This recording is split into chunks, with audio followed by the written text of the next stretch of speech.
আসসালামু আলাইকুম। এই ভিডিওতে আমি আপনাদের মাঝে কিছু ট্রিক্স শেয়ার করব, যার মাধ্যমে আপনার ব্রোডিং সুন্দরভাবে সম্পূর্ণ হবে এবং আপনার ব্রোডিং আরো সুন্দর হবে আগের থেকে। তো প্রথমেই হচ্ছে আপনার একটি আদর্শ ব্রোডিং ঘর নির্মাণ করতে হবে, যেটার মাধ্যমে আপনি আপনার বাচ্চাগুলো ব্রোডিং সম্পূর্ণ করতে পারবেন। ব্রোডিং ঘর নির্মাণ করার পর হচ্ছে আপনি তাপমাত্রার ব্যবস্থা করবেন, যথাযথ তাপমাত্রার ব্যবস্থা করবেন। তাপমাত্রার গুরুত্ব অপরিসীম ব্রোডিং এর ক্ষেত্রে, যেহেতু আপনার বাচ্চার বয়স কম, এর রোগ প্রতিরোধ ক্ষমতা খুবই কম থাকবে। তাপমাত্রাটা খুবই মেনটেন করতে হবে। এর একটু কম হলেও ঝামেলা, বেশি হলেও ঝামেলা। এরকম কম হলে কি ঝামেলা হতে পারে? কম হলে হচ্ছে আপনার মুরগি ঠান্ডা লাগবে, এছাড়াও আরো বিভিন্ন রোগের সমস্যা দেখা দিতে পারে। আর বেশি হলে কি সমস্যা? বেশি হলে আপনার মুরগি মারামারি করবে, এছাড়া আরো বিভিন্ন ধরনের সিমটম দেখা দিবে। তাহলে হচ্ছে আপনার ডে বাই ডে যে তাপমাত্রাটা প্রয়োজন, সেটা হচ্ছে আপনার মেনটেন করতে হবে মাস্ট। দ্বিতীয় হচ্ছে আপনার যে ব্রোডিং এর মেডিসিন কোর্স গুলো কমপ্লিট, এগুলো মাস্ট কমপ্লিট করতে হবে ডে বাই ডে। আপনার যে ওষুধগুলো প্রয়োজন সেগুলো হচ্ছে আপনি দিবেন বাচ্চাগুলোকে।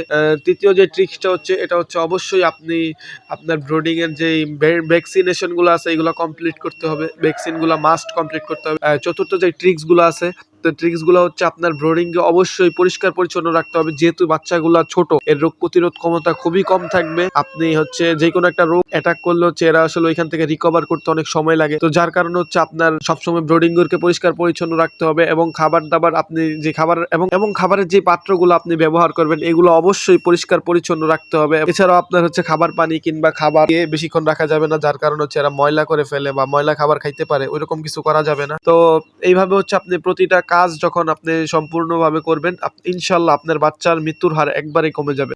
তো পার্ট 2 দেখার জন্য হচ্ছে আমাদের চ্যানেলটিকে সাবস্ক্রাইব করেন, এবং কে কোথা থেকে আমাদের ভিডিওটি দেখছেন অবশ্যই কমেন্ট করেন। আমরা পরবর্তী ভিডিওতে আপনাদের কমেন্টগুলো পড়ে জানিয়ে দেবো আপনারা কোথা থেকে আমাদের ভিডিও দেখছেন।